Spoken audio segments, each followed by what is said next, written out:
당국이 절실히 필요합니다. 지금 당장 대한민국에 부탁하십시오.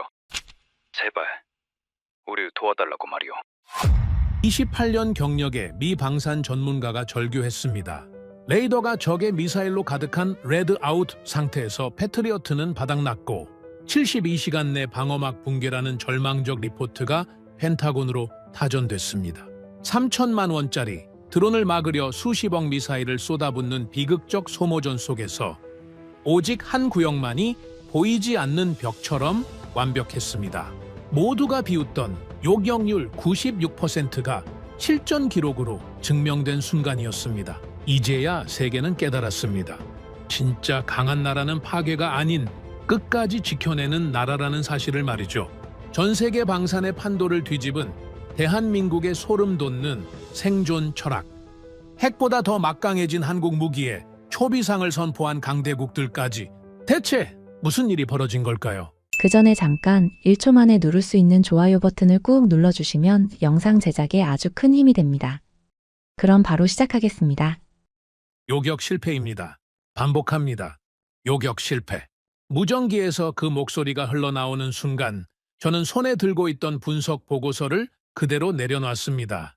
작전실 안에 있던 15명의 장교들이 일제히 레이더 화면을 바라봤고 그 화면 위에는 아무도 말하고 싶지 않은 현실이 붉은 궤적으로 선명하게 그려지고 있었습니다. 미사일은 여전히 내려오고 있었습니다. 요격되지 않은 채로. 저는 콜트 매버릭입니다. 미 육군에서 방공 미사일 장교로 복무했고 전역 후에는 글로벌 방산 분석 기업의 수석 컨설턴트로 중동 지역 방공 운영 자문을 맡아왔습니다. 패트리어트 미사일 시스템을 28년 동안 분석해왔고 이라크에서 사우디까지 실전 현장을 직접 밟아온 사람입니다. 저는 이 분야에서 단 한 번도 틀린 적이 없었습니다. 계산이 빗나간 적도 없었고 데이터가 저를 속인 적도 없었습니다. 숫자는 거짓말을 하지 않는다고 저는 항상 믿어왔고 그 믿음이 저를 28년 동안 이 자리에 세워놓은 힘이었습니다. 적어도 그날 이전까지는요. 그날 중동의 작전실은 숨이 막힐 듯한 긴장감으로 가득 차 있었습니다. 공격은 새벽 3시에 시작됐습니다. 탄도미사일과 드론이 동시에 밀려 들어오는 복합 공격이었고 규모만 놓고 보면 방공망이 처음부터 감당하기 어려운 수준이었습니다.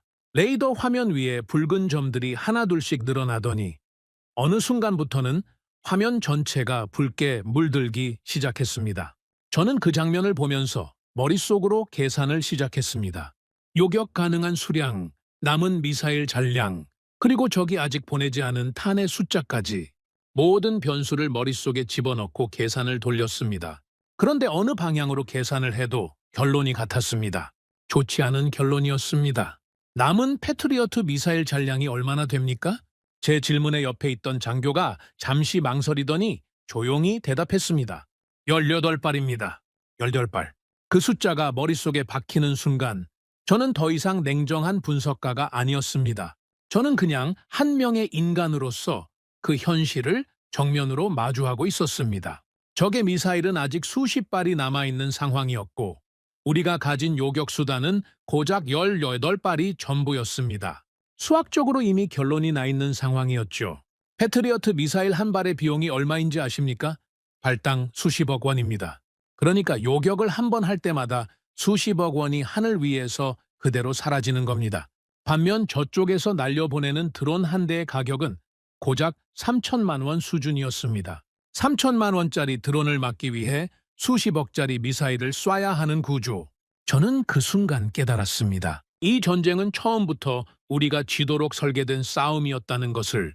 공격하는 쪽은 비용이 들지 않고 막는 쪽은 막을수록 스스로 무너지는 구조. 이런 싸움에서 방어 측이 버틸 수 있는 시간은 처음부터 정해져 있었습니다. 상황이 더 복잡해진 건 공격이 멈추질 않았기 때문입니다. 1차 공격이 잦아들 기미가 보이는가 싶더니 곧바로 2차 드론 편대가 레이더에 잡혔습니다. 방공망은 이미 과부하 상태였고 시스템은 한계에 다다르고 있었습니다. 장교들은 무전기를 붙들고 소리를 지르고 있었고 화면 속 숫자들은 쉬지 않고 바뀌고 있었습니다. 요격 성공 숫자는 천천히 올라갔지만 그보다 훨씬 빠른 속도로 잔여 미사일 숫자가 줄어들고 있었습니다. 저는 그 장면을 보면서 한 가지 표현이 머릿속을 맴돌았습니다. 밑비 빠진 도개물 붓기. 어릴 때 들었던 그 말이 그 순간만큼 정확하게 느껴진 적이 없었습니다. 새벽 4시가 넘어서 긴급 작전 회의가 소집됐습니다. 지휘관을 포함한 핵심 장교들이 한자리에 모였고 저도 자문자격으로 그 자리에 앉아 있었습니다. 회의실 안의 공기는 무거웠습니다. 지도 위에 표시된 피해 구역, 자녀 요격 능력 수치, 적의 예상 추가 공격 규모, 모든 데이터가 같은 방향을 가리키고 있었습니다. 아무도 먼저 말을 꺼내지 않았고 그 침묵이 오히려 모든 걸 설명해주고 있었습니다. 지휘관이 천천히 입을 열었습니다. 72시간 이후엔 어떻게 됩니까? 잠시 침묵이 흘렀습니다. 분석 담당 장교가 화면을 한번 바라보더니 조심스럽게 대답했습니다. 붕괴 가능성 있습니다. 지휘관의 눈빛이 바뀌었습니다.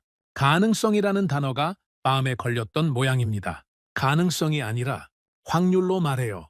장교가 잠시 숨을 고르더니 결국 입을 열었습니다. 시단 87%입니다. 회의실이 조용해졌습니다. 87%라는 숫자가 그 공간의 공기를 통째로 짓눌러 버렸죠.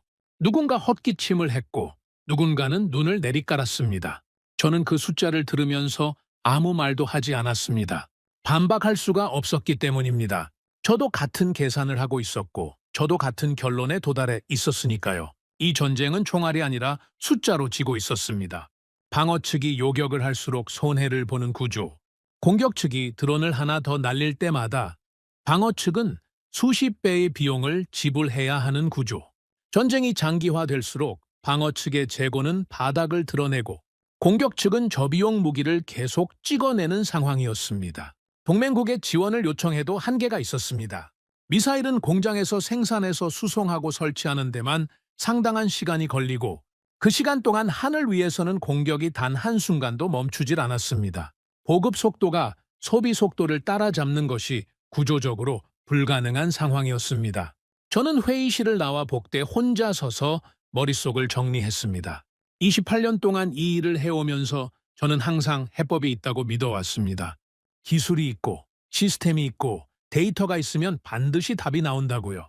어떤 상황에서도 분석을 통해 돌파구를 찾을 수 있다고 믿었습니다. 그런데 그날 밤만큼은 그 믿음이 흔들렸습니다. 기존의 방식으로는 이 구조를 깰 수 없다는 것이 너무나 명확하게 보였기 때문입니다.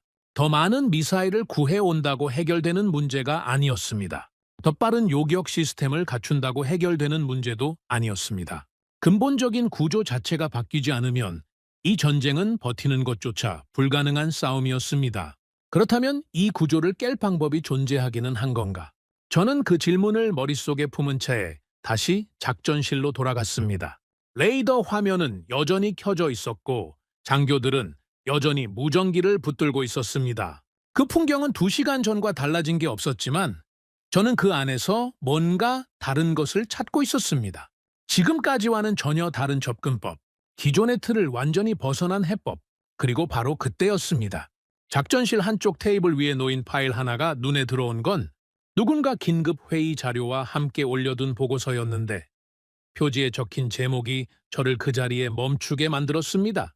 한국 방공 시스템 분석 보고서.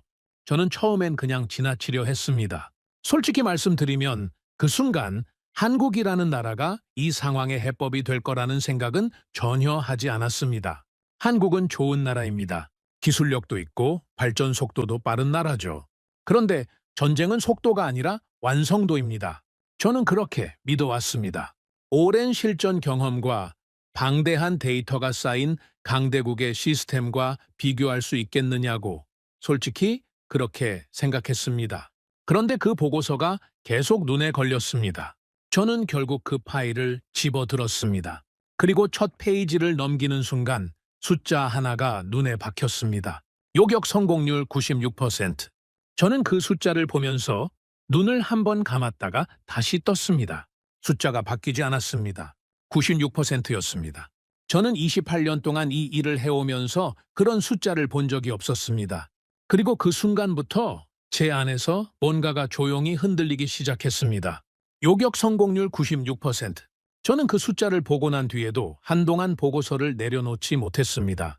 작전실 안은 여전히 분주했고 무전기에서는 계속 교신 소리가 흘러나오고 있었지만 그 순간 저에게는 그 모든 소음이 멀게 느껴졌습니다. 머릿속에는 오직 그 숫자 하나만이 남아 있었습니다. 96%. 저는 28년 동안 방공 미사일 시스템을 분석해왔고 전 세계 주요 방공망의 실전 데이터를 직접 들여다봐온 사람입니다. 그런데 그 숫자는 제가 지금까지 본 어떤 데이터와도 달랐습니다. 패트리어트 시스템의 실전 요격률이 얼마인지 아십니까? 공식 발표 수치와 실제 전장에서 기록된 수치 사이에는 상당한 차이가 있습니다. 저는 그 차이를 누구보다 잘 알고 있는 사람이었습니다. 이상적인 조건에서의 테스트 결과와 적이 전자전을 펼치고 기상 조건이 불안정하고 시스템이 과부하 상태인 실전 환경에서의 결과는 전혀 다른 이야기입니다. 그래서 저는 어떤 시스템의 요격률 수치를 볼 때마다 항상 그 이면을 들여다보는 습관이 있었습니다. 이 숫자가 어떤 조건에서 나온 것인지, 얼마나 많은 교전을 기반으로 산출된 것인지, 그리고 그 숫자를 신뢰할 수 있는지를 먼저 따지는 것이 저의 방식이었습니다. 저는 보고서를 처음부터 다시 읽기 시작했습니다. 데이터의 출처는 UAE에서 실제로 운용된 교전 기록이었습니다. 시뮬레이션이 아니었습니다. 실험실 환경도 아니었습니다. 실제 미사일이 날아오고, 실제 시스템이 가동되고, 실제 요격이 이루어진 현장의 기록이었습니다. 교전 횟수도 단순히 한두 번이 아니었습니다. 상당한 횟수의 실전 교전이 누적된 데이터였고, 그 전체 평균 요격 성공률이 96%였습니다. 저는 그 숫자를 다시 한번 확인했습니다. 변함이 없었습니다. 이건 말이 안 된다. 저도 모르게 혼잣말이 나왔습니다. 옆에 있던 장교가 제 쪽을 힐끗 바라봤지만 저는 신경 쓰지 않았습니다. 머릿속에서는 이미 검증 작업이 시작되고 있었습니다. 데이터 오류일 가능성, 측정 기준의 차이, 보고 과정에서의 과장 가능성. 저는 수십 년간 분석가로 일해오면서 숫자를 맹신하지 않는 법을 배웠습니다.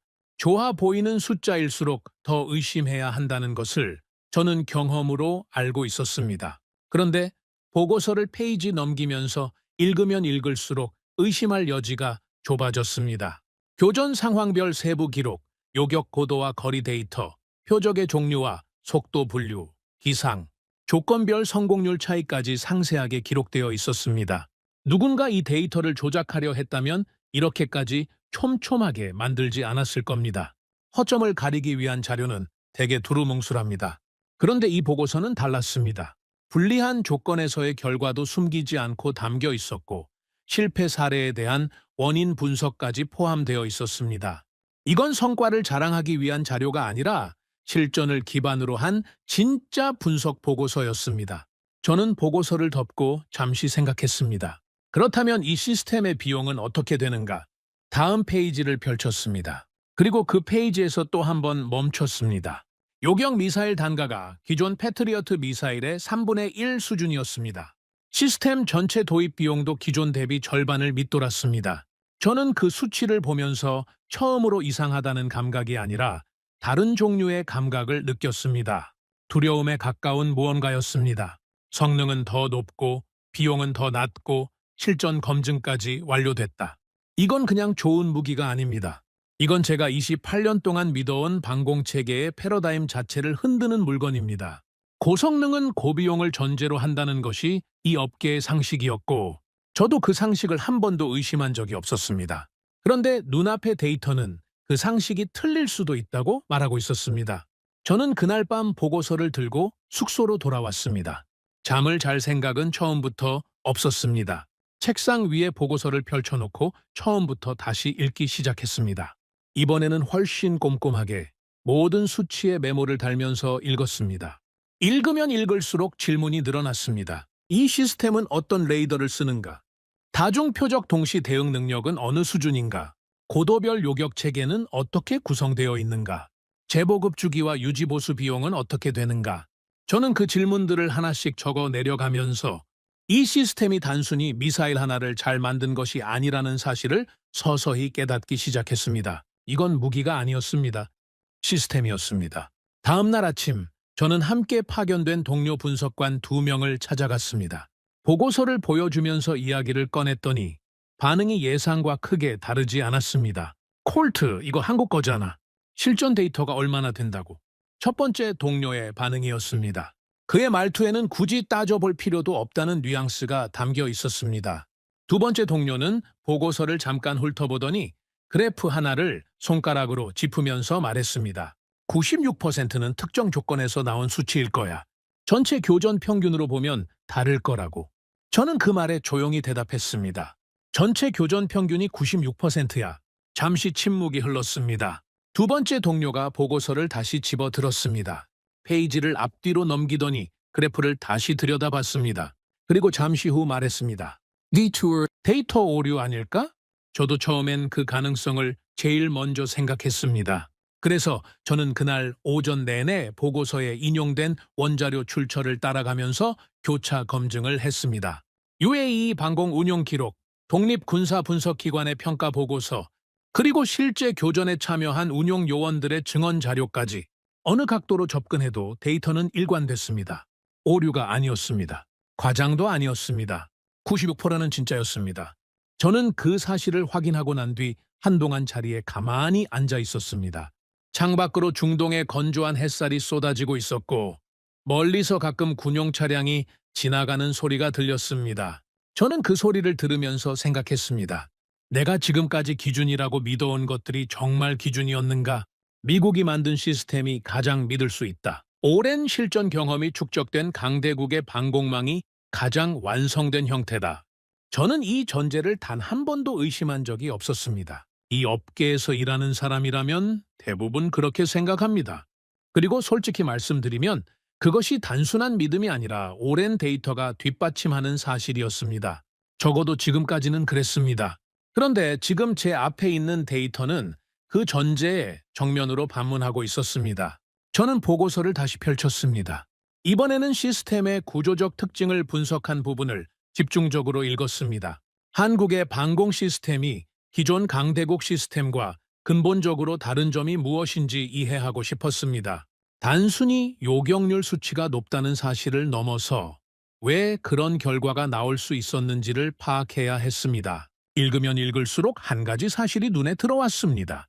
이 시스템은 처음부터 설계 철학이 달랐습니다. 기존 강대국의 방공 시스템은 대부분 고성능 단일 요격을 전제로 설계되어 있습니다. 가장 강력한 미사일 하나로 가장 위협적인 표적을 정확하게 제거하는 방식이죠. 그 철학은 분명한 강점이 있습니다. 그런데 동시에 분명한 약점도 있습니다. 복수의 표적이 동시에 밀려올 때, 그리고 요격 비용이 공격 비용을 압도적으로 초과할 때, 그 시스템은 구조적으로 한계를 드러냅니다. 한국의 시스템은 그 약점을 정면으로 겨냥한 설계였습니다.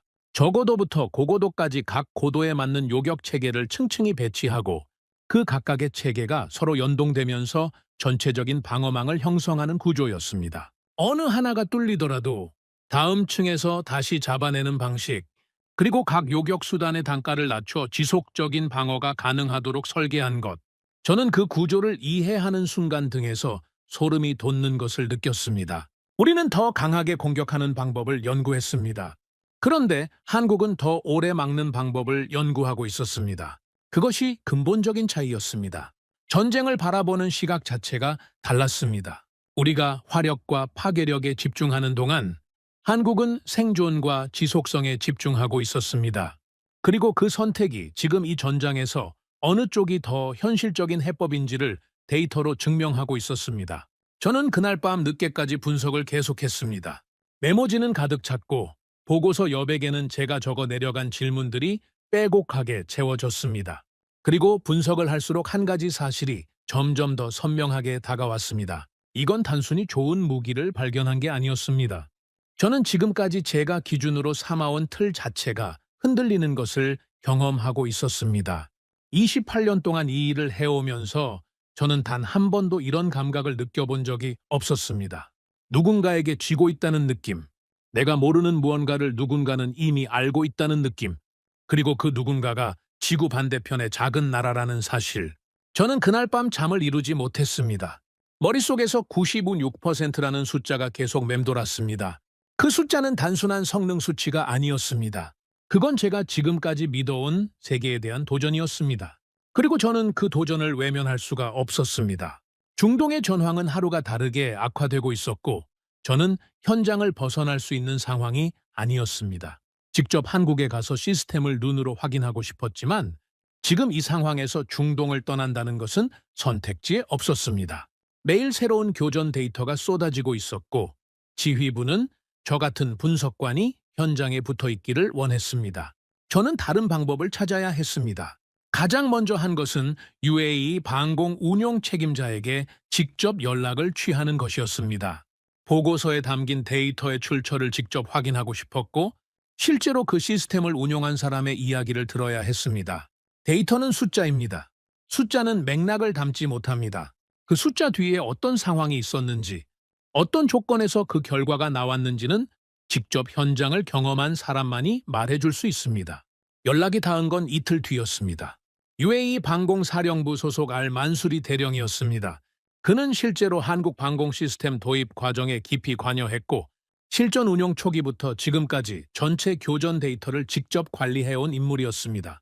저는 그와 전화를 연결했습니다. 대령님, 솔직하게 여쭤보겠습니다. 95원 6%라는 수치, 실제로 신뢰할 수 있는 숫자입니까? 전화기 너머로 잠시 침묵이 흘렀습니다. 그러더니 알만수리 대령이 천천히 입을 열었습니다. 매버릭 씨, 저도 처음엔 그 숫자를 믿지 않았습니다. 도입 전에 보고를 받았을 때 솔직히 과장이라고 생각했어요. 그런데 지금은 다르게 생각합니다. 저는 그 말을 듣고 더 집중했습니다. 어떻게 다르게 생각하십니까? 그 숫자는 좋은 조건에서 나온 게 아닙니다. 우리가 경험한 공격은 복합 공격이었어요. 탄도미사일과 드론이 동시에 밀려오는 상황, 전자전이 병행되는 상황, 야간 교전의 기상 조건까지 불안정한 상황, 그런 조건에서 나온 숫자입니다. 저는 그거를 직접 옆에서 봤습니다. 저는 메모지에 그 말을 받아 적으면서 다음 질문을 이어갔습니다. 패트리어트와 비교해서 실질적인 차이를 느끼셨습니까? 알만수리 대령의 목소리에 힘이 실렸습니다. 비교가 되질 않습니다. 패트리어트는 강합니다. 그건 부정하지 않아요. 그런데 패트리어트는 비쌉니다. 그리고 소모가 빠릅니다. 우리가 실제로 겪어보니까 교전이 반복될수록 재고 걱정이 먼저 생겼습니다. 요격을 해야 하는데 남은 수량을 계산하게 되는 상황. 그게 얼마나 심리적으로 압박이 되는지 아십니까? 방어를 해야 하는 사람이 방어 수단의 수량을 아끼게 되는 상황. 그건 이미 방어가 아닙니다. 그 말이 가슴에 박혔습니다. 저는 이틀 전 작전실에서 18발이라는 숫자를 들었을 때의 그 감각을 다시 떠올렸습니다. 알만수리 대령이 말한 그 압박감을 저도 그날 밤 정확히 느꼈습니다. 그런데 한국 시스템은 달랐습니까? 달랐습니다. 단가가 낮으니까 부담 없이 쏠 수 있습니다. 요격해야 할 표적이 보이면 망설임 없이 대응할 수 있어요. 그게 현장에서 얼마나 큰 차이를 만드는지 실제로 경험해보지 않으면 모릅니다. 그리고 다층 구조가 핵심입니다. 저고도에서 한번 걸러내고 중고도에서 다시 잡고 고고도에서 마지막으로 처리하는 구조. 하나가 뚫려도 다음 층이 받아냅니다. 그러니까 시스템 전체가 무너지는 일이 없어요. 저는 전화를 끊고 난 뒤 한동안 자리에 앉아서 그 대화를 되새겼습니다. 알만수리 대령의 말은 단순한 칭찬이 아니었습니다. 그건 실전을 경험한 군인의 증언이었습니다. 현장에서 직접 시스템을 운용하고 교전을 치르고 결과를 눈으로 확인한 사람의 말이었습니다. 그 무게는 보고서에 적힌 어떤 숫자보다도 무거웠습니다. 그런데 저는 거기서 멈추지 않았습니다. 한 사람의 증언으로는 부족했습니다. 저는 더 많은 확인이 필요했습니다. 다음으로 연락한 건 UAE 방산 조달 담당 부서였습니다. 시스템 도입 결정 과정에서 어떤 검토가 이루어졌는지, 다른 국가의 시스템과 어떤 비교 분석을 거쳤는지를 확인하고 싶었습니다. 담당자와 연결이 된 건 사흘 뒤였습니다. 그는 조달 과정에서 작성된 내부 비교 검토 보고서를 요약해서 전달해 주었습니다. 저는 그 자료를 받아서 읽기 시작했습니다. 미국, 유럽, 이스라엘, 러시아, 그리고 한국, 총 5개 국가의 방공 시스템이 비교 검토 대상에 올라 있었습니다. 저는 그 비교표를 천천히 들여다봤습니다. 미국 시스템은 성능은 최상위였지만 도입 비용과 운용 비용이 압도적으로 높았습니다. 실전 요격률 수치도 우수하지만 지속 운용 가능성 항목에서 낮은 점수를 받았습니다. 유럽 시스템은 기술력은 인정받았지만 생산 및 공급 속도가 느려 실전 환경에서 빠른 재보급이 어렵다는 평가가 달려 있었습니다. 이스라엘 시스템은 단거리 요격 분야에서 검증된 성능을 보유하고 있었지만 공급 수량이 제한적이었고 지역 정치 상황에 따라 공급이 중단될 가능성이 있다는 리스크 항목이 명시되어 있었습니다.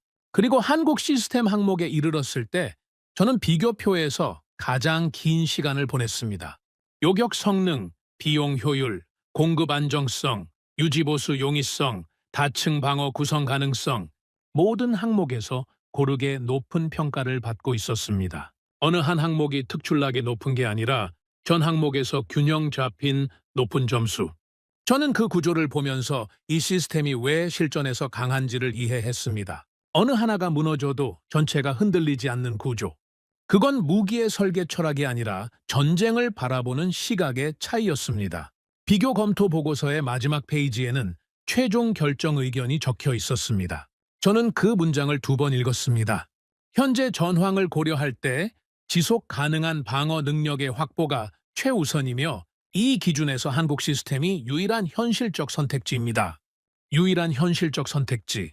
저는 그 표현을 보면서 잠시 멈췄습니다. 5개 국가의 시스템을 검토하고 수많은 전문가들이 머리를 맞댄 끝에 나온 결론이 그것이었습니다. 선택지가 여럿이 아니었습니다. 결론은 하나였습니다. 그로부터 이틀 뒤 알만수리 대령에게 다시 연락이 왔습니다. 이번에는 그쪽에서 먼저 전화를 했습니다. 매버릭 씨, 하나 더 알려드릴 게 있어서요. 말씀하십시오. 우리가 지금 한국 측에 추가 물량 긴급 요청을 해둔 상태입니다. 가능한 모든 물량을요. 저는 그 말을 듣고 잠시 멈췄습니다. 모든 물량이라고요? 그렇습니다. 솔직히 말씀드리면 지금 우리 상황에서 다른 선택지를 논의할 여유가 없습니다. 미국 시스템은 납기가 너무 길고 유럽은 생산 속도가 따라오질 않습니다. 이스라엘은 공급 자체가 불확실하고요. 한국만이 지금 우리가 필요한 속도와 물량을 맞춰줄 수 있는 유일한 나라입니다. 그래서 가능한 전량을 요청했습니다. 저는 그 말을 들으면서 창밖을 바라봤습니다. 중동의 하늘은 맑았지만 그 밝음이 전혀 평화롭게 느껴지지 않았습니다. 저 하늘 어딘가에서 지금 이 순간도 무언가가 날아오고 있을 수 있었습니다. 그리고 그것을 막아낼 수 있는 시스템을 만든 나라가 한국이었습니다. UAE가 믿을 수 있는 나라는 한국뿐이라고 판단한 것이었습니다. 저는 전화를 끊고 나서 책상에 앉아 지금까지 수집한 자료들을 한자리에 펼쳐놨습니다. 보고서, 비교 검토 자료, 알만수리 대령과의 통화 내용 메모, 조달 담당자가 보내온 문서들. 저는 그것들을 하나씩 들여다보면서 지금까지의 분석을 정리했습니다. 96%의 요격 성공률은 과장이 아니었습니다. 특정 조건에서 나온 예외적 수치가 아니었습니다. 복합 공격, 전자전, 악천 후, 야간 교전. 모든 불리한 조건이 겹친 실전 환경에서 반복적으로 나온 평균 수치였습니다. 그리고 그 수치를 뒷받침하는 건 숫자만이 아니었습니다. 직접 그 시스템을 운용한 사람들의 증언, 다른 모든 대안을 검토한 끝에 내린 전문가들의 결론, 그리고 지금 이 순간 전 물량 요청이라는 실제 행동이 그것을 증명하고 있었습니다. 저는 그 순간 한 가지 사실을 직시해야 했습니다. 저는 지금까지 미국이 만든 시스템이 전 세계 방공의 기준이라고 믿어왔습니다. 그 믿음은 단순한 자국 우월주의가 아니라 수십 년간 축적된 데이터와 실전 경험이 뒷받침하는 것이었습니다. 그런데 지금 이 자료들은 그 기준이 더 이상 절대적이지 않다고 말하고 있었습니다. 아니, 더 정확하게 말하면 기준 자체가 바뀌고 있다고 말하고 있었습니다. 저는 처음에는 그 사실을 인정하고 싶지 않았습니다. 오래된 믿음은 쉽게 무너지지 않습니다. 특히 그 믿음이 자신의 경력과 전문성의 근거가 되어온 것일 때는 더더욱 그렇습니다. 저는 분석가입니다. 데이터를 보고 판단하는 사람입니다. 그런데 그 데이터가 지금 저 자신의 전제를 흔들고 있었습니다. 하지만 저는 결국 분석가입니다. 보고 싶은 것만 보는 것은 분석이 아닙니다. 불편하더라도 기존의 믿음과 충돌하더라도 데이터가 가리키는 방향을 따라가는 것이 제 일입니다. 저는 그 원칙을 28년 동안 지켜왔습니다. 지금 이 순간 그것을 버릴 이유가 없었습니다. 저는 메모지를 새로 꺼내 한 문장을 적었습니다. 이 시스템은 더 깊이 들여다봐야 한다. 그리고 그 아래에 질문 목록을 적기 시작했습니다. 한국은 이 시스템을 어떻게 개발했는가? 얼마나 오랜 시간이 걸렸는가? 어떤 실패를 거쳐서 이 결과에 도달했는가? 그리고 앞으로 이 시스템은 어디까지 발전할 수 있는가? 저는 그 질문들을 하나씩 적으면서 제 안에서 뭔가가 바뀌고 있다는 것을 느꼈습니다. 의심이 아니었습니다. 확인하고 싶다는 갈망이었습니다. 그건 분석가로서, 아니 이 일을 사랑하는 한 사람으로서 오랜만에 느끼는 순수한 지적 흥분이었습니다. 그날 밤 저는 한국 방위산업 관련 자료를 추가로 요청했습니다. 공개된 자료, 방산 전시회 발표 자료, 수출 실적 현황, 그리고 주요 방산 전문 분석 기관들이 한국 시스템에 대해 작성한 독립평가 보고서들까지. 며칠 뒤 그 자료들이 도착했을 때 저는 다시 책상에 앉았습니다. 그리고 읽기 시작했습니다. 읽으면 읽을수록 그림이 달라졌습니다. 저는 지금까지 한국을 방산 시장의 신흥주자 정도로 인식하고 있었습니다. 빠르게 성장하고 있지만 아직 검증이 충분하지 않은 나라. 그런데 자료들은 전혀 다른 이야기를 하고 있었습니다. 한국은 이미 여러 국가에 방공 시스템을 수출했고 그 모든 현장에서 실전 검증을 받고 있었습니다. 수출 실적은 단순히 계약 건수가 아니라 운용 실적을 포함하고 있었고 그 실적은 일관되게 높은 신뢰도를 보여주고 있었습니다. 저는 자료 더미 속에서 한 문장을 발견했습니다. 한 독립방산 분석 기관이 작성한 보고서의 결론 부분에 담긴 문장이었습니다. 한국은 더 이상 방산 시장의 도전자가 아니다. 이미 기준을 만들고 있는 나라다. 저는 그 문장을 읽고 한동안 그 자리에 가만히 앉아 있었습니다. 창밖으로 밤이 깊어가고 있었고 작전실에서는 여전히 교신 소리가 들려오고 있었습니다. 저는 그 소리를 들으면서 생각했습니다. 한국은 언제부터 이 일을 하고 있었던 건가? 우리가 다른 곳을 바라보는 동안 한국은 무엇을 준비하고 있었던 건가? 그 질문은 쉽게 사라지지 않았습니다. 자료를 정리하는 데 사흘이 걸렸습니다. 저는 그 사흘 동안 보고서와 분석 자료, 알만수리 대령과의 통화 내용, UAE 조달 담당자가 보내온 문서들을 하나의 보고서로 묶었습니다. 단순히 한국 시스템의 성능을 소개하는 자료가 아니었습니다. 현재 중동 전황에서 기존 방공 체계가 가진 구조적 한계를 짚고 그 한계를 극복할 수 있는 현실적 대안으로서 한국 시스템을 분석한 내용이었습니다. 저는 그 보고서를 들고 파견단 내 방산 분석 회의에 올렸습니다. 회의는 오전 10시에 시작됐습니다. 테이블 맞은편에는 저보다 경력이 긴 분석관들이 앉아 있었습니다. 미국 방산업계에서 수십 년을 보낸 사람들이었고 저마다 패트리어트 시스템을 비롯한 기존 방공체계에 깊이 관여해온 전문가들이었습니다. 저는 그들 앞에 보고서를 한 부씩 올려놓고 발표를 시작했습니다. 처음 10분은 조용했습니다. 다들 자료를 들여다보면서 페이지를 넘기고 있었고 저는 그 침묵을 좋은 신호로 읽었습니다. 그런데 제가 96%라는 수치를 언급하는 순간 테이블 분위기가 바뀌었습니다. 매버릭, 잠깐만요. 맞은편에 앉아있던 해리슨 선임 분석관이 손을 들었습니다. 그는 미 국방부에서 20년 넘게 방공 시스템 평가를 담당해온 사람이었고 이 분야에서 그의 발언은 상당한 무게를 가졌습니다. 96%라는 수치, 이게 어떤 조건에서 나온 겁니까? 통제된 환경에서의 테스트 결과를 실전 데이터처럼 포장한 건 아니죠? 저는 미리 준비한 답변을 꺼냈습니다. UAE 실전 교전 기록입니다. 복합 공격 상황, 전자전 병행, 야간 교전 포함한 전체 평균 수치입니다. 교전 횟수도 단발이 아니라 상당 기간 누적된 데이터고요. 해리슨이 보고서를 다시 내려다봤습니다. 그러더니 천천히 고개를 저었습니다. 한국 시스템이 UAE에서 운용되고 있다는 건 알고 있습니다.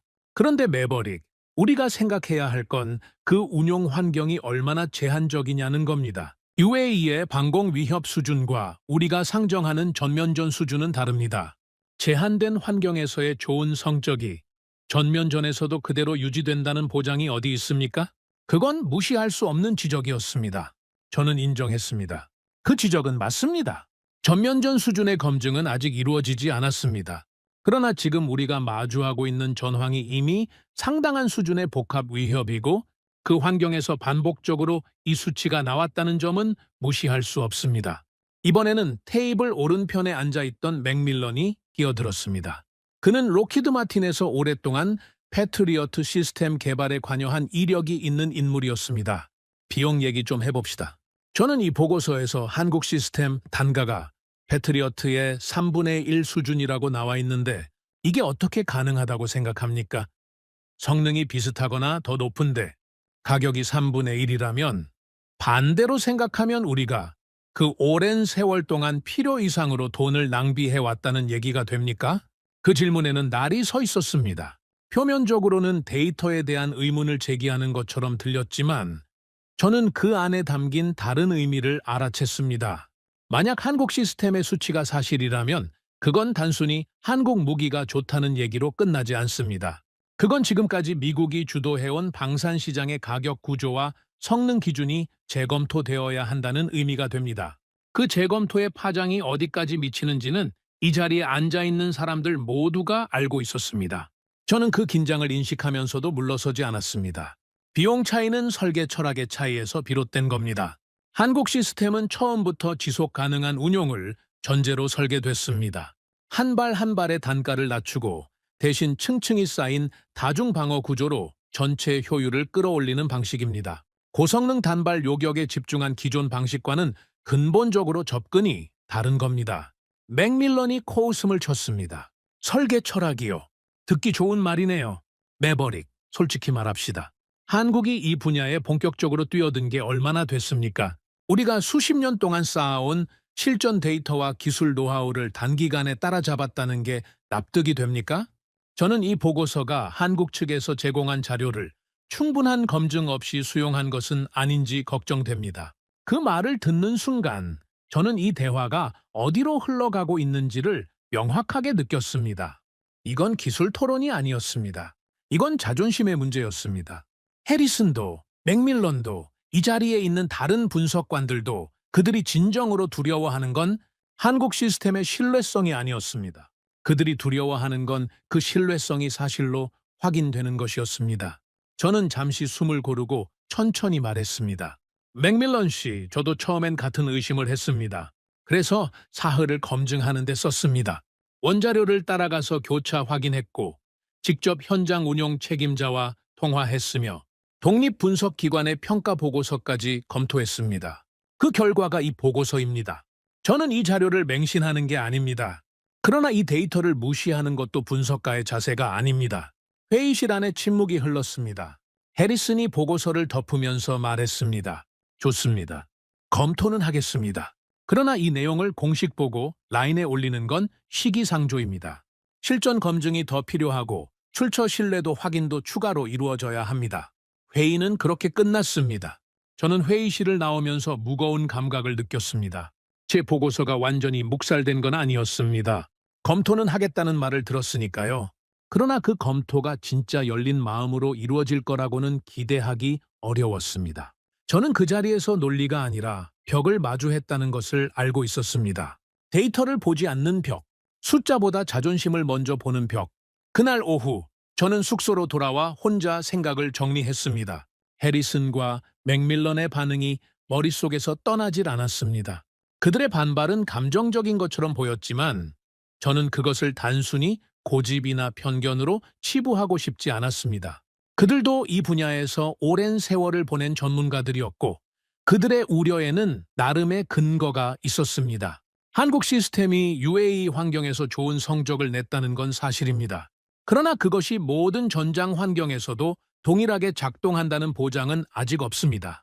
대규모 전면전, 더 정교한 탄도미사일 위협, 복수의 방향에서 동시에 쏟아지는 포화 속에서도 이 수치가 유지될 수 있는가? 그건 아직 검증되지 않은 영역이었습니다. 그리고 그 불확실성은 저도 인정해야 하는 부분이었습니다. 그러나 한편으로는 이런 생각도 들었습니다. 기존 시스템도 처음부터 완벽하게 검증된 채로 세상에 나온 건 아니었습니다. 패트리어트도 처음 실전에 투입됐을 때 완성된 시스템이 아니었습니다. 걸프전에서의 성과는 높이 평가받았지만 이후 분석에서 실제 요격 성능에 대한 논란이 있었고 그 논란을 거치면서 시스템이 개선되고 발전해 왔습니다. 그러니까 실전 검증은 과정이지 처음부터 완성된 상태로 주어지는 자격이 아니었습니다. 그렇다면 한국 시스템은 그 과정을 이미 시작하고 있는 것이었습니다. UAE에서의 실전 운용이 그 첫 번째 검증이었고 그 검증은 긍정적인 결과를 내고 있었습니다. 저는 그 사실을 있는 그대로 바라봐야 했습니다. 저는 저녁 무렵 다시 책상에 앉아서 추가 분석을 시작했습니다. 회의에서 해리슨이 제기한 전면전 수준의 위협에 대한 대응 능력 문제를 검토하고 싶었습니다. 한국 시스템의 다층 방어 구조가 대규모 복합 공격 상황에서 어떻게 작동하는지를 이론적으로 분석해 보기로 했습니다. 실전 데이터가 아직 충분하지 않다면 구조적 분석으로 접근하면 됐습니다. 저는 시스템 구조 자료를 펼쳤습니다. 저고도 방어, 중고도 방어, 고고도 방어, 각 층의 요격 체계가 서로 어떻게 연동되는지, 한 층이 과부하 상태가 됐을 때 다른 층이 어떻게 보완하는지를 하나씩 따라갔습니다. 분석을 하면 할수록 이 구조의 강점이 더 명확하게 드러났습니다. 각 층이 독립적으로 작동하면서도 전체 시스템으로 통합되는 방식, 어느 한 지점에 과부하가 걸려도 전체가 붕괴되지 않는 구조, 그건 단순히 성능 수치의 문제가 아니라 설계의 내구성 문제였습니다. 그리고 저는 거기서 한 가지 핵심을 발견했습니다. 기존 강대국의 방공 시스템은 대부분 최강의 위협을 최강의 수단으로 제거하는 방식에 최적화되어 있었습니다. 그 방식은 분명히 강합니다. 그런데 전쟁이 지금처럼 드론과 탄도미사일이 동시에 밀려오는 복합 위협으로 변화하는 상황에서는 그 최강의 수단이 오히려 발목을 잡는 요인이 될 수 있었습니다. 고비용 요격 수단을 저비용 드론에 낭비하고 정작 탄도미사일이 왔을 때 잔여 요격 수단이 부족해지는 상황. 저는 사흘 전 작전실에서 그 상황을 직접 목격했습니다. 한국 시스템은 그 문제를 처음부터 인식하고 설계된 것이었습니다. 위협의 수준에 맞는 요격 수단을 배치하고 비용 효율을 유지하면서도 전체 방어 능력은 떨어뜨리지 않는 구조. 저는 그 설계 철학이 어디서 나온 건지를 생각했습니다. 한국은 북쪽의 세계에서 가장 복잡한 미사일 위협 중 하나를 이웃으로 두고 있는 나라입니다. 탄도미사일, 방사포, 드론, 장사정포. 수십 년 동안 그 위협과 함께 살아온 나라입니다. 그 긴 시간 동안 한국은 생존을 위한 방어 체계를 연구해 왔을 겁니다. 이론이 아니라 실제 필요에서 출발한 연구. 저는 그 맥락을 이해하는 순간 이 시스템이 왜 이런 구조를 가지게 됐는지가 이해됐습니다. 다음 날 아침, 저는 해리슨을 개인적으로 찾아갔습니다. 공식 회의가 아니라 단둘이 이야기를 나누고 싶었습니다. 해리슨은 커피를 마시면서 저를 맞았습니다. 어제 회의에서와는 달리 표정이 부드러웠습니다. 어제 회의에서 좀 강하게 나간 것 같긴 하죠. 그가 먼저 말했습니다. 저는 가볍게 고개를 저었습니다. 아닙니다. 당연히 나와야 할 반응이었습니다. 저도 처음엔 똑같이 반응했으니까요. 해리슨이 커피잔을 내려놓으면서 말했습니다. 솔직히 말하면 데이터 자체는 인상적입니다. 저도 어젯밤에 다시 읽어봤어요. 문제는 이걸 인정하는 게 의미하는 바가 너무 크다는 겁니다. 매버릭, 이게 사실이라면 우리가 지금까지 해온 일들에 대한 재검토가 필요해집니다. 그리고 그 재검토는 단순히 기술적인 문제가 아닙니다. 저는 그 말의 의미를 알고 있었습니다. 방산 시장의 구조, 오랫동안 형성된 공급망, 수십 년간 유지되어 온 동맹국과의 무기 거래 관계, 한국 시스템의 부상이 사실로 확인된다면 그 모든 구조가 흔들리기 시작할 수 있었습니다. 해리슨이 어제 회의에서 저항한 건 단순한 자존심이 아니었습니다. 그는 그 파장을 누구보다 잘 알고 있었기에 조심스러웠던 겁니다. 저는 천천히 말했습니다. 해리슨 씨, 저도 그 무게를 모르는 게 아닙니다. 그런데 한 가지만 물어봐도 되겠습니까? 지금 이 전장에서 72시간 뒤 붕괴 확률이 87%라는 계산이 나와 있는 상황에서 우리가 지켜야 할 건 기존 구조입니까? 아니면 이 전장에 있는 사람들입니까? 해리슨이 한동안 저를 바라봤습니다. 그는 아무 말도 하지 않았습니다. 그러나 그 침묵이 이미 대답이었습니다. 저는 그의 방을 나오면서 한 가지를 확인했습니다. 가장 힘든 싸움은 적과의 싸움이 아니었습니다. 가장 힘든 싸움은 오래된 믿음을 가진 사람들의 저항이었습니다. 그리고 그 저항을 뚫는 데 필요한 것은 더 강한 주장이 아니라 더 많은 데이터였습니다. 저는 숙소로 돌아와 책상에 앉았습니다. 그리고 다시 자료를 펼쳤습니다. 아직 확인하지 못한 부분이 남아 있었습니다. 한국 시스템이 대규모 탄도미사일 공격에 대응한 실제 기록, 저는 그것을 찾아야 했습니다. 그리고 며칠 뒤 그 자료가 도착했습니다. 자료가 도착한 건 저녁 무렵이었습니다. 두꺼운 파일 묶음이었습니다. UAE 방공사령부에서 추가로 넘겨준 실전 교전 기록이었는데 제가 요청한 것보다 훨씬 방대한 분량이었습니다. 알만수리 대령이 직접 챙겨서 보낸 것이었고 파일 앞에 짧은 메모가 붙어 있었습니다. 내용은 간단했습니다. 필요한 게 있으면 더 보내겠다는 말이었습니다. 저는 그 메모를 읽으면서 이 사람이 단순히 협조를 하는 게 아니라 이 데이터가 제대로 분석되기를 진심으로 바라고 있다는 것을 느꼈습니다. 저는 커피를 한 잔 끓이고 자리에 앉았습니다. 그리고 첫 번째 파일을 펼쳤습니다. 교전 기록은 날짜 순서대로 정리되어 있었습니다. 저는 가장 최근 기록부터 거슬러 올라가는 방식이 아니라 처음부터 순서대로 읽기로 했습니다. 데이터는 맥락 속에서 읽어야 합니다. 어떤 환경에서 시스템이 처음 투입됐고 어떤 위협에 처음 노출됐으며 그 이후로 어떻게 성과가 변화해 왔는지를 시간의 흐름 속에서 파악하는 것이 중요했습니다. 초기 운용 기록부터 흥미로웠습니다. 시스템이 처음 실전에 투입됐을 때 운용 요원들은 상당한 긴장감 속에서 작동시켰다는 기록이 남아 있었습니다. 새로운 시스템을 처음 실전에 올리는 것은 언제나 불확실성을 동반합니다. 아무리 훈련을 많이 해도 실제 미사일이 날아오는 상황과 훈련 환경은 다릅니다. 운용 요원들의 긴장이 기록에서 그대로 읽혔습니다. 그러나 첫 번째 교전 결과는 성공이었습니다. 그리고 두 번째도 세 번째도. 저는 페이지를 넘기면서 성공 기록이 반복되는 것을 확인했습니다. 한 번이면 우연일 수 있습니다. 두 번이면 가능성입니다. 그런데 그 기록은 계속 이어졌습니다. 드론 요격, 순항 미사일 요격, 그리고 가장 까다로운 탄도 미사일 요격까지. 표적의 종류가 달라지고 공격의 패턴이 바뀌어도 시스템은 흔들리지 않았습니다. 저는 특히 다중 표적 동시 대응 기록에서 멈췄습니다. 드론 여러 대가 동시에 다른 방향에서 접근하는 상황. 기존 방공 시스템이 가장 취약한 순간 중 하나입니다. 레이더가 모든 표적을 동시에 추적하면서 각각에 맞는 요격 수단을 할당하고 그것을 실시간으로 처리하는 것은 시스템에 극단적인 부하를 가져옵니다. 그런데 기록에는 그 상황에서도 요격 성공이 이어졌습니다. 동시에 6개의 표적이 접근한 교전에서도 5개를 요격했고 나머지 하나는 다음 방어층에서 처리됐습니다. 전체 피해는 없었습니다. 저는 그 기록을 다시 읽었습니다. 그리고 그 교전이 이루어진 시각과 기상 조건을 확인했습니다. 야간이었고 강풍이 불었으며 가시거리가 낮은 상황이었습니다. 최악에 가까운 조건이었습니다. 저는 그 조건 속에서 나온 결과를 보면서 한 가지 단어가 머릿속에 떠올랐습니다. 설계입니다. 이건 운이 아니었습니다. 시스템이 좋은 날 좋은 조건에서 잘 작동한 게 아니었습니다. 최악의 조건에서도 이 결과가 나왔다는 건 그 결과를 만들어낼 수 있도록 처음부터 설계된 시스템이라는 의미였습니다. 저는 그 차이가 얼마나 큰 것인지를 알고 있었습니다. 좋은 날 잘 작동하는 시스템은 많습니다. 나쁜 날에도 흔들리지 않는 시스템은 다릅니다. 저는 파일을 계속 읽어 내려갔습니다. 시간이 얼마나 흘렀는지 신경 쓰지 않았습니다. 커피는 식었고 창밖은 어느새 깊은 밤이 되어 있었습니다. 저는 페이지를 넘기면서 메모를 했습니다.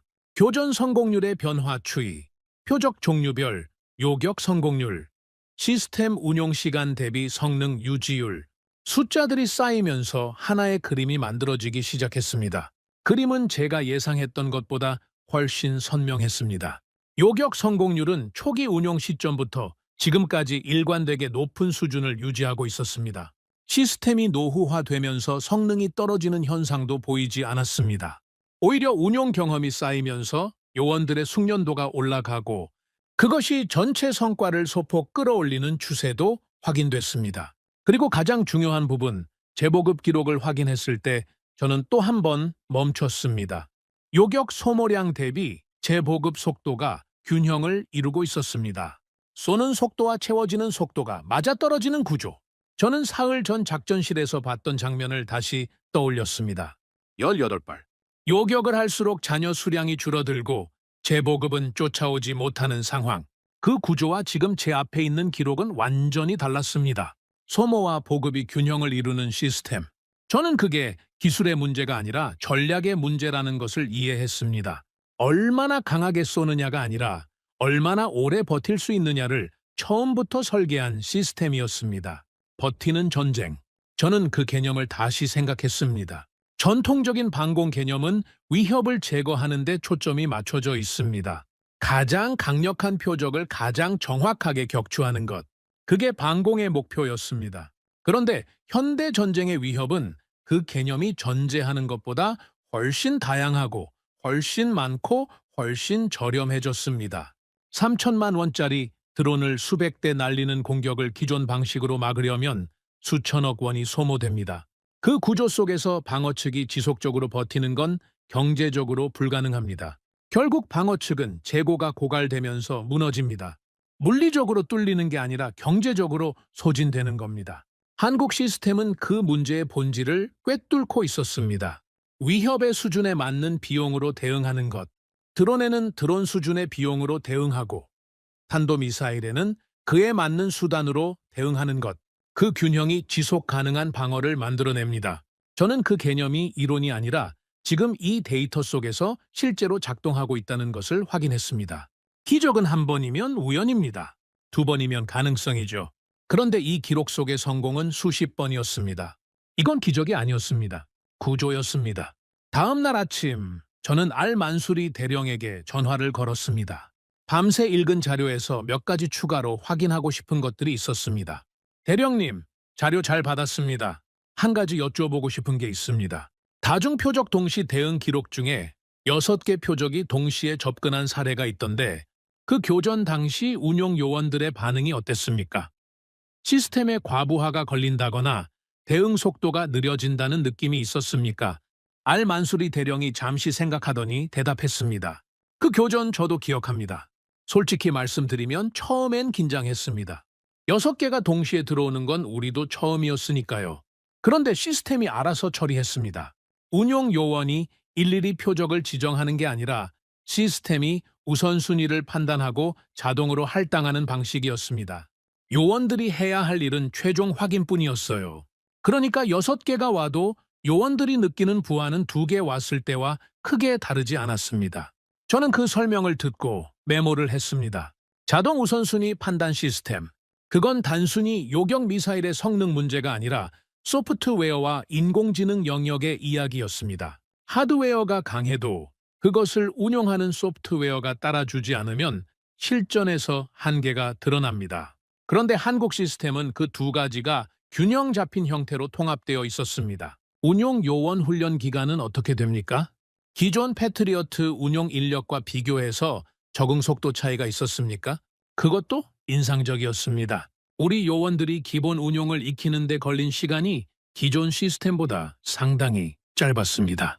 인터페이스가 직관적으로 설계되어 있었고 시스템 자체가 운용자의 판단을 보조하는 방식으로 만들어져 있었습니다. 요원들이 시스템을 이해하는 게 아니라 시스템이 요원을 지원하는 구조랄까요? 저는 전화를 끊고 나서 창밖을 바라봤습니다. 중동의 아침 햇살이 건물 사이로 쏟아지고 있었습니다.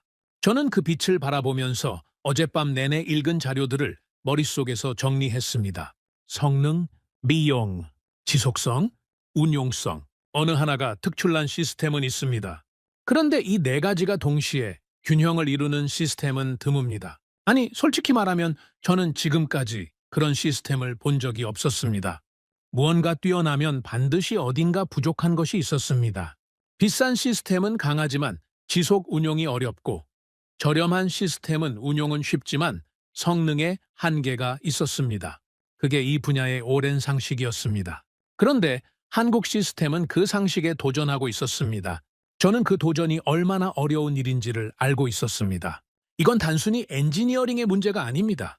어떤 전쟁을 상정하고 어떤 위협을 기준으로 삼으며 무엇을 지키기 위해 이 시스템을 만드는가에 대한 근본적인 질문에 답을 내리지 않으면 이런 균형이 나올 수 없습니다. 한국은 그 질문에 자신들만의 답을 가지고 있었습니다. 그리고 그 답이 지금 이 데이터 속에서 결과로 나타나고 있었습니다. 저는 오후 늦게 다시 해리슨을 찾아갔습니다. 이번에는 보고서가 아니라 어젯밤 받은 교전 기록 데이터를 들고 갔습니다. 원자료였습니다. 해석이 더해진 보고서가 아니라 교전 상황이 그대로 기록된 날것의 데이터. 저는 그것을 테이블 위에 놓았습니다. 해리슨이 첫 페이지를 넘기더니 천천히 읽기 시작했습니다. 저는 그 옆에 앉아서 기다렸습니다. 그는 한동안 아무 말도 하지 않았습니다. 페이지를 넘기는 속도가 점점 느려졌습니다. 어느 지점에서 그가 멈추더니 페이지를 다시 앞으로 넘겨서 확인했습니다. 저는 그가 어디서 멈췄는지를 봤습니다. 다중표적 동시 대응 기록이었습니다. 이게 실전 기록입니까? 예, 시뮬레이션이 아니고요. 원본 교전 로그입니다. UAE 방공사령부에서 직접 넘겨준 자료입니다. 해리슨이 한동안 그 페이지를 들여다봤습니다. 그러더니 천천히 자료를 내려놓으면서 말했습니다. 맥밀런한테도 보여줘야겠군요. 짧은 한마디였습니다. 그러나 저는 그 말이 무엇을 의미하는지 알았습니다. 어제 회의에서 가장 강하게 저항했던 사람이 맥밀런이었습니다. 해리슨이 그에게 이 자료를 보여줘야겠다고 말했다는 건 그 저항이 흔들리기 시작했다는 신호였습니다. 저는 숙소로 돌아오면서 오늘 하루를 되돌아봤습니다. 화려한 진전은 없었습니다. 드라마틱한 반전도 없었습니다. 그냥 자료를 읽고 확인하고 전달했습니다. 그런데 그 과정에서 무언가가 조금씩 바뀌고 있다는 것을 느꼈습니다.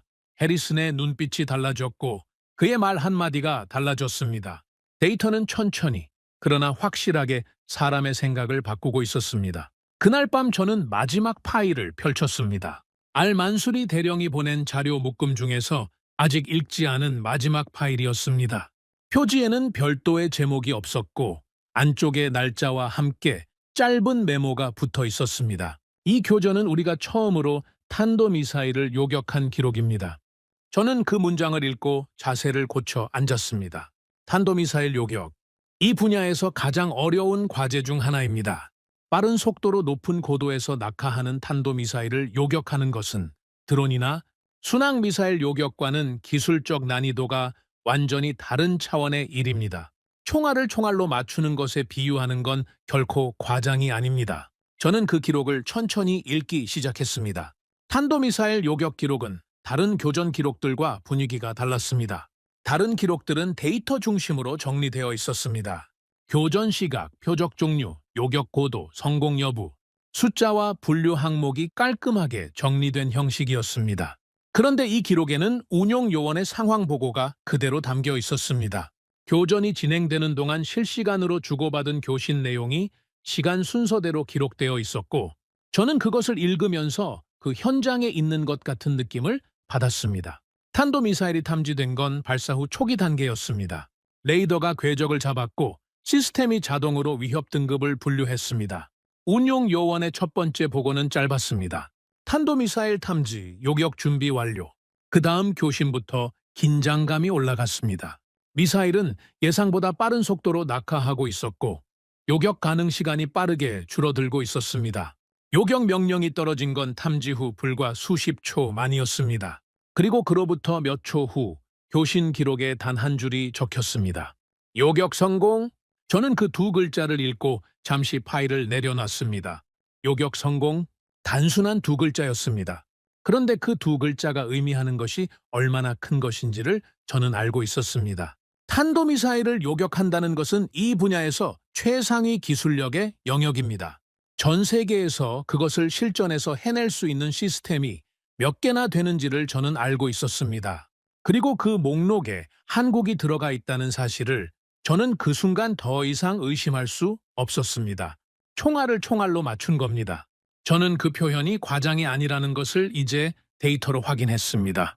초고 속으로 낙하하는 탄도미사일을 요격한다는 것은 물리적으로 극한에 가까운 정밀도를 요구하는 일입니다.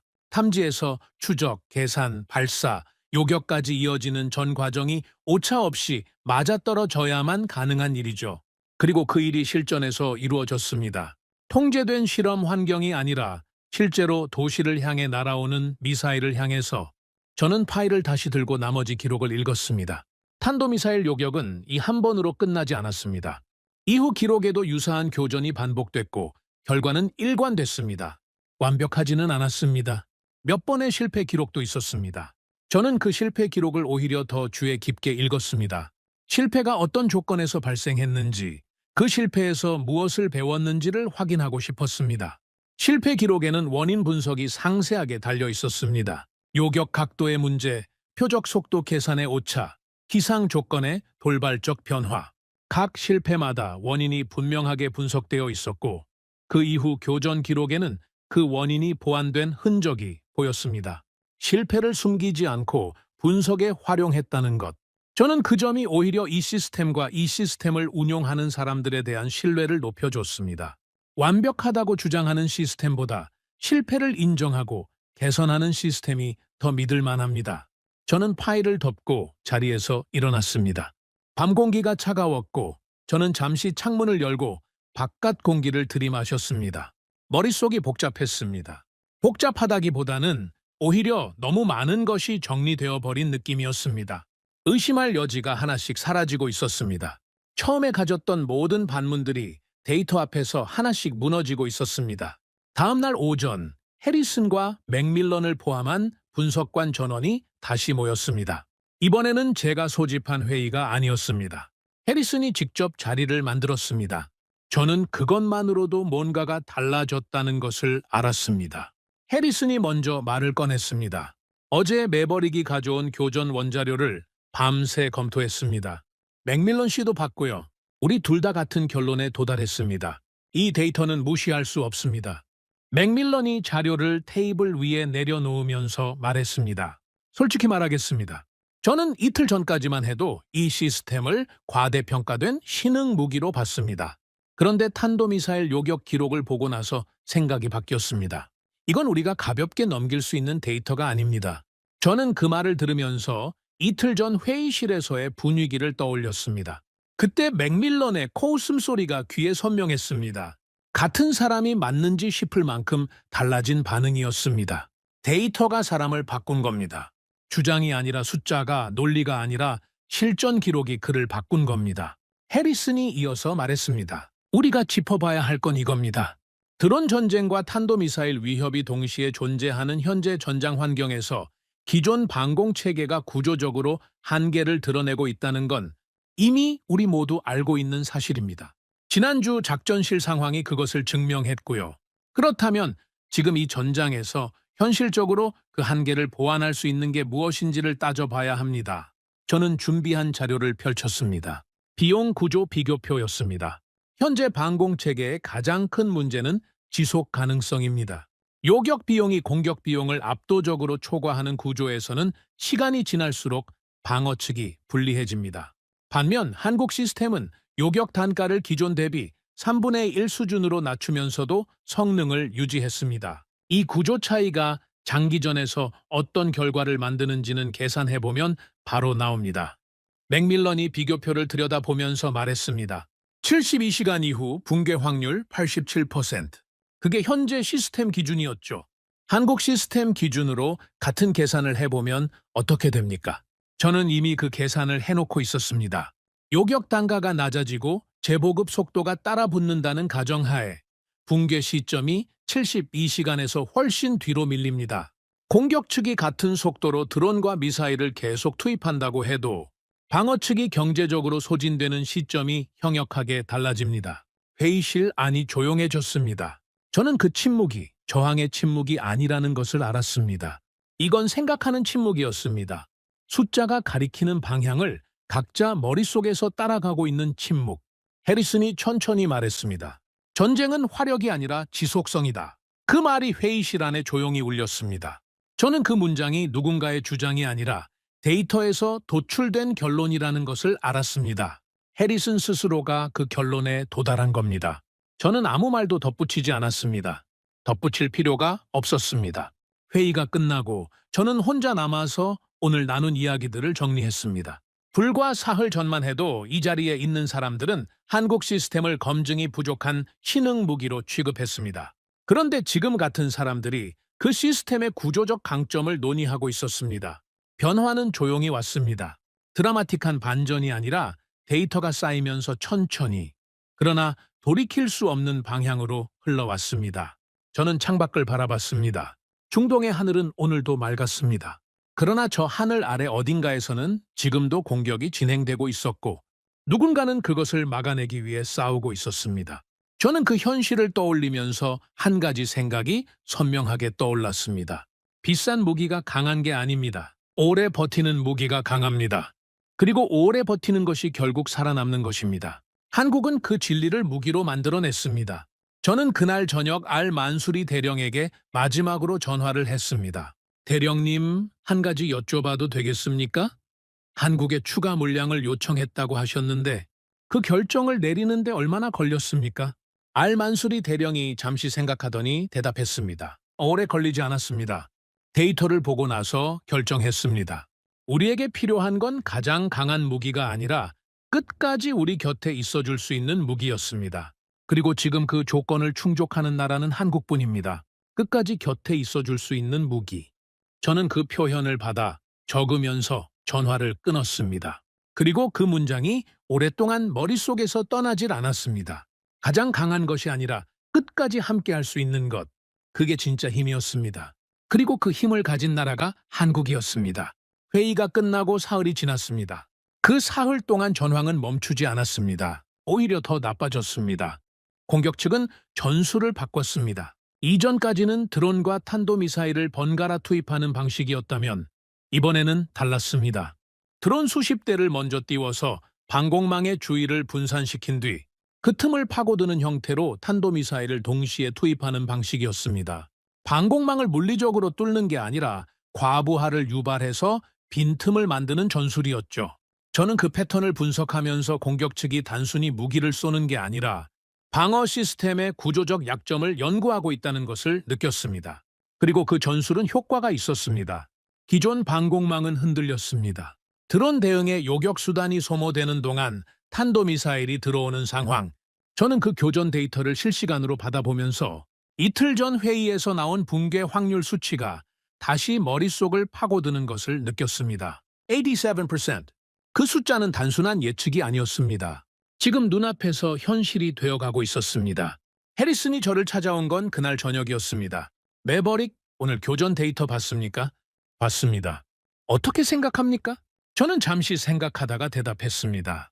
공격 측이 우리 방공망의 과부하 한계를 정확하게 파악하고 있습니다. 이 패턴이 반복되면 기존 체계로는 버티는데 한계가 옵니다. 우리가 논의한 것보다 빠를 수 있습니다. 해리슨이 의자에 앉으면서 말했습니다. 그래서 드리는 말씀인데 오늘 상부에서 연락이 왔습니다. 한국 시스템 추가 도입과 관련해서 공식 검토를 시작하라는 지시입니다. UAE 측의 긴급 물량 요청이 상부까지 올라간 모양입니다. 매버릭, 당신이 작성한 보고서도 함께 전달됐고요. 저는 그 말을 듣고 잠시 아무 말도 하지 않았습니다. 일주일 전이었다면 그 소식에 안도감을 느꼈을 겁니다. 그런데 그 순간 저는 안도보다 다른 감각을 느꼈습니다. 조급함이었습니다. 공식 검토는 시간이 걸립니다. 보고서가 올라가고 회의가 열리고 결정이 나기까지 적잖은 시간이 필요합니다. 그런데 지금 이 전장은 그 시간을 기다려주지 않았습니다. 저는 해리슨에게 말했습니다. 얼마나 걸릴 것 같습니까? 빠르게 처리하려 한다고 했습니다. 그래도 최소 며칠은 봐야겠죠. 며칠?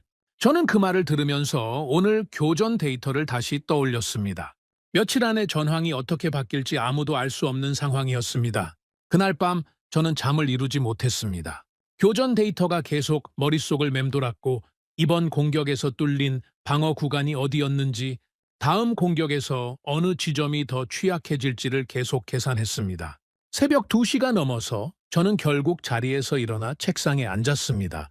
잠을 자는 척 누워있는 것보다 일을 하는 편이 나았습니다. 저는 한국 시스템의 다층 방어 구조를 다시 꺼내서 오늘 교전 패턴에 대입해봤습니다.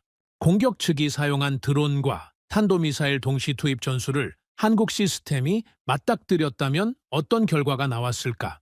저는 각 층의 요격 체계가 어떻게 역할을 분담하고 드론 대응에 소모되는 자원이 탄도미사일 요격 능력에 어떤 영향을 미치는지를 구조적으로 분석했습니다. 결론은 하나였습니다. 한국 시스템은 오늘 공격에서 기존 체계가 흔들린 그 지점에서 흔들리지 않았을 겁니다. 적어도 드론 대응을 담당하는 하위층이 독립적으로 작동하면서 상위층의 탄도미사일 대응 자원을 건드리지 않는 구조, 그 분리가 오늘 공격 패턴에서 결정적인 차이를 만들어냈을 겁니다. 저는 그 분석 결과를 문서로 정리했습니다. 이건 상부 보고서에 추가로 첨부해야 할 내용이었습니다. 다음 날 오전, 알만수리 대령에게서 연락이 왔습니다. 이번에는 전화가 아니라 긴급 문서 형태였습니다. 저는 그 문서를 받아서 펼쳤습니다. 어젯밤 교전 상황에서 한국 시스템이 운용된 구간의 결과가 담겨 있었습니다. UAE는 이미 한국 시스템을 일부 구간에 배치해서 운용하고 있었고, 어제 공격에서 그 구간이 어떻게 작동했는지의 기록이었습니다. 저는 그 내용을 읽으면서 눈이 멈췄습니다. 한국 시스템이 담당한 구간에서 드론과 탄도미사일 동시 투입 공격이 있었습니다. 드론 11대가 먼저 접근했고 그 직후 탄도미사일 2발이 투입됐습니다. 공격 측이 의도적으로 과부하를 노린 패턴이었습니다. 결과는 드론 11대 전량 요격, 탄도미사일 2발 전량 요격이었습니다. 전체 구간 피해 없음. 저는 그 결과를 3번 읽었습니다. 같은 날 밤, 같은 패턴의 공격에서 기존 시스템이 담당한 구간은 드론 대응 과정에서 요격 자원이 소모됐고 탄도미사일 중 한 발이 방어선을 통과했습니다. 구간 내 외곽 지역 일부가 피해를 입었습니다. 같은 공격, 다른 시스템, 다른 결과. 저는 그 두 결과를 나란히 놓고 바라봤습니다. 설명이 필요 없는 비교였습니다. 저는 즉시 해리슨에게 연락했습니다. 그 문서를 들고 찾아갔습니다. 해리슨은 문서를 받아 읽기 시작했습니다. 처음 몇 줄을 읽더니 읽는 속도가 느려졌습니다. 그리고 결과 부분에 이르렀을 때 그가 페이지에서 눈을 들어 저를 바라봤습니다. 아무 말도 하지 않았습니다. 저도 말을 꺼내지 않았습니다. 그 침묵이 충분한 대화였습니다. 해리슨이 한참 뒤에 입을 열었습니다. 상부 검토 속도를 당겨달라고 요청하겠습니다. 저는 고개를 끄덕였습니다. 그것으로 충분했습니다. 그날 오후 저는 혼자 작전실 한쪽에 서서 레이더 화면을 바라봤습니다. 화면 위에는 지금도 점들이 움직이고 있었습니다. 저는 그 점들을 바라보면서 처음으로 이 전장 전체를 조금 다른 시각으로 바라봤습니다. 지금까지는 어떻게 막을 것인가를 생각했습니다. 요격 수량, 배치 위치, 대응 시간. 그것이 저의 분석 방식이었습니다. 그런데 지금은 다른 질문이 먼저 떠올랐습니다. 이 전쟁에서 살아남는다는 것이 무엇을 의미하는가? 도시가 살아있어야 합니다. 사람들이 살아있어야 합니다. 건물이 남아있고 전기가 들어오고 물이 나오고 아이들이 잠을 잘 수 있어야 합니다. 그것이 살아남는다는 것의 의미입니다. 핵무기는 도시를 무너뜨립니다.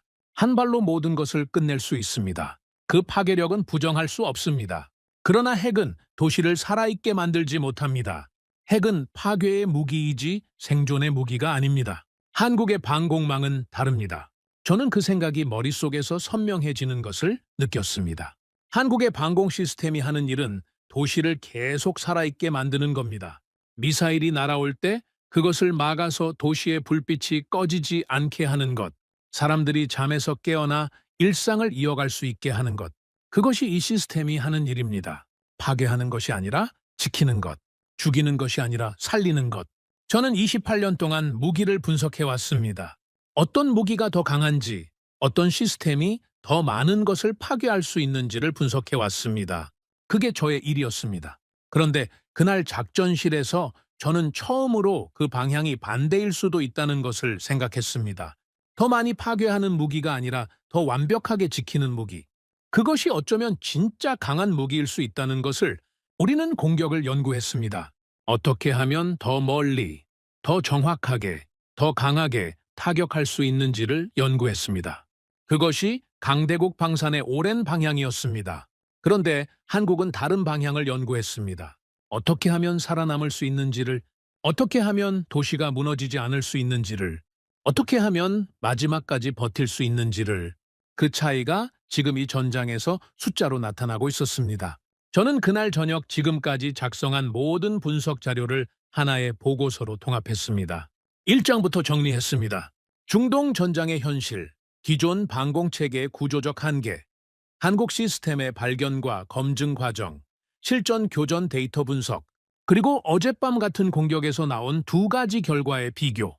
저는 그 모든 내용을 담아서 보고서를 완성했습니다. 마지막 결론 부분에 저는 한 문단을 적었습니다. 현재 전장 환경에서 지속 가능한 방어 능력의 확보는 선택이 아니라 생존의 문제입니다. 기존 체계의 구조적 한계는 데이터로 확인됐으며 현실적 대안은 하나입니다. 한국 시스템의 즉각적인 추가 도입을 건의합니다. 저는 그 문장을 다시 읽었습니다. 28년 경력의 분석가가 자신이 기준으로 삼아온 체계의 한계를 인정하고 다른 나라의 시스템을 유일한 대안으로 건의하는 보고서. 이것이 얼마나 무게감 있는 문서인지를 저는 알고 있었습니다. 그리고 그만큼의 확신이 있었기 때문에 그 문장을 적을 수 있었습니다. 저는 보고서를 저장하고 전송했습니다. 그리고 자리에서 일어나 다시 창밖을 바라봤습니다.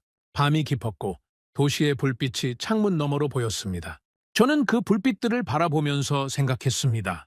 저 불빛들이 내일도 켜져 있기를, 그리고 그것을 가능하게 만드는 방법을 한국이 만들어 놓았다는 것을. 보고서를 전송하고 나서 이틀이 지났습니다. 그 이틀 동안 저는 답변을 기다리면서 계속 일을 했습니다.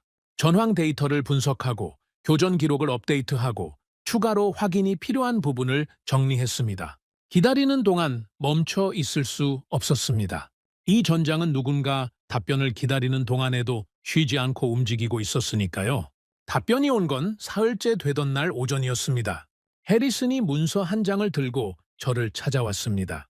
표정이 평소와 달랐습니다. 무겁지 않았습니다. 오히려 오랫동안 짓눌려 있던 무언가가 풀린 사람의 표정이었습니다. 매버릭, 승인 났습니다. 저는 그 말을 듣고 바로 반응하지 않았습니다. 잠시 그 말의 무게를 느꼈습니다. 승인. 일주일 전 이 단어가 나올 수 있을 거라고는 생각하지 못했습니다. 적어도 이 속도로는요. 어느 범위까지입니까? 한국 시스템 추가 도입 공식 검토 개시, 그리고 현재 운영 중인 구간 즉각 확대입니다. UAE 측과의 협의도 병행하기로 했고요. 매버릭이 제출한 보고서가 결정적으로 작용했습니다. 특히 같은 날 밤 두 구간의 교전 결과 비교가 설득력이 있었다고 했습니다. 저는 고개를 끄덕였습니다. 그 비교 데이터를 문서에 포함시키기를 잘했다는 생각이 들었습니다. 주장이 아니라 사실, 분석이 아니라 기록, 같은 공격, 다른 시스템, 다른 결과. 그 단순한 사실이 어떤 논리보다 강했습니다. 해리슨이 자리에 앉으면서 말했습니다. 솔직히 말하면 이 결정이 이렇게 빨리 나올 줄은 저도 몰랐습니다. 상부에서도 현재 전황의 심각성을 충분히 인식하고 있었던 모양입니다. 72시간 붕괴 확률 87%. 그 숫자가 상부까지 올라가면서 더 이상 기다릴 여유가 없다는 판단이 선 것 같습니다. 저는 그 말을 들으면서 처음 그 숫자를 들었던 새벽 회의실을 다시 떠올렸습니다. 80%. 그 숫자가 그날 이후 모든 것을 움직이는 기폭제가 됐습니다. 분석관들의 저항을 무너뜨린 것도, 상부의 결정을 앞당긴 것도 결국 그 숫자가 담고 있는 현실의 무게였습니다. 그날 오후 저는 알 만수리 대령에게 연락했습니다. 대령님, 공식 검토 승인이 났습니다. 전화기 너머로 잠시 침묵이 흘렀습니다. 그러더니 대령이 낮은 목소리로 말했습니다. 다행입니다. 솔직히 말씀드리면 우리는 이미 기다릴 상황이 아니었습니다. 요청해둔 물량이 빨리 들어오지 않으면 버티는 데 한계가 오는 시점이 눈앞에 와 있었습니다. 저는 그 말을 들으면서 지난 일주일 동안 알 만수리 대령이 어떤 압박 속에 있었는지를 느꼈습니다. 데이터를 넘겨주고 증언을 해주고 추가 자료를 챙겨보내면서 그는 단순히 협조를 한 게 아니었습니다. 이 결정이 빨리 이루어지기를 간절히 바라고 있었던 겁니다. 자신이 지켜야 할 도시와 사람들이 있었기 때문에. 물량 납기 일정은 확인하셨습니까? 한국 측과 협의 중입니다. 생산 속도와 수송 일정을 조율하고 있는데 예상보다 빠르게 움직이고 있습니다. 한국 측에서도 현재 상황의 긴박함을 충분히 이해하고 있는 것 같습니다. 저는 그 말을 듣고 잠시 생각했습니다. 한국이 빠르게 움직이고 있다는 것, 그것도 이 시스템이 가진 강점 중 하나라는 것이 다시 확인되는 순간이었습니다. 미국 시스템은 납기가 길었습니다. 유럽은 생산 속도가 따라오지 못했습니다. 이스라엘은 공급 자체가 불확실했습니다. 그런데 한국은 달랐습니다. 요청에 빠르게 응답하고 필요한 속도에 맞춰 움직이는 것, 그것이 지금 이 전장에서 얼마나 중요한 능력인지를 저는 이 일주일 동안 몸으로 배웠습니다. 그로부터 며칠 뒤 저는 예상하지 못한 연락을 받았습니다. 중동 지역 다른 국가들의 방산 담당 관계자들에게서 연락이 오기 시작한 겁니다. UAE의 상황이 알려지면서 주변국들이 움직이기 시작한 것이었습니다. 연락의 내용은 대부분 비슷했습니다. 한국 시스템에 대해 더 알고 싶다는 것이었습니다. 구체적인 성능 데이터를 받아볼 수 있는지, 도입 절차가 어떻게 되는지, 납기는 얼마나 걸리는지를 물어왔습니다. 저는 그 연락들을 받으면서 뭔가 큰 흐름이 시작되고 있다는 것을 느꼈습니다. 한 나라의 선택이 주변으로 퍼져나가는 과정. 그것은 드라마틱한 발표나 화려한 전시가 아니라 실전에서 증명된 결과가 조용히 입에서 입으로 전해지는 방식으로 이루어지고 있었습니다. 가장 신뢰할 수 있는 종류의 평판이었습니다. 저는 그 연락들을 정리하면서 현황을 파악했습니다. 중동 지역 여러 국가들이 동시에 한국 시스템에 관심을 보이고 있었습니다. 일부는 이미 공식 문의를 넣은 상태였고, 일부는 아직 내부 검토 단계였습니다. 그런데 공통점이 있었습니다. 모두가 지금의 전장 환경에서 기존 시스템으로는 한계가 있다는 것을 느끼고 있었고, 그 한계를 넘어설 수 있는 현실적인 선택지를 찾고 있었다는 것이었습니다. 그리고 그 선택지로 모두가 같은 나라를 바라보고 있었습니다. 저는 그 무렵 방산 전문 분석 기관들의 반응도 확인했습니다. 이미 일부 기관들이 중동 전황을 분석하면서 한국 방공 시스템의 실전 성과를 다루기 시작했습니다. 분석의 방향은 저마다 달랐지만 결론은 수렴하고 있었습니다. 한국 시스템이 현재 방산 시장에서 주목해야 할 존재가 됐다는 것이었습니다. 일부 보고서는 더 직접적이었습니다.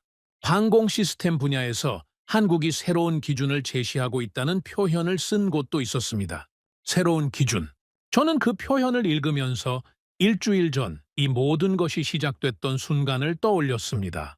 작전실에서 96%라는 숫자를 처음 발견했던 순간, 그때 저는 그 숫자가 말이 안 된다고 생각했습니다.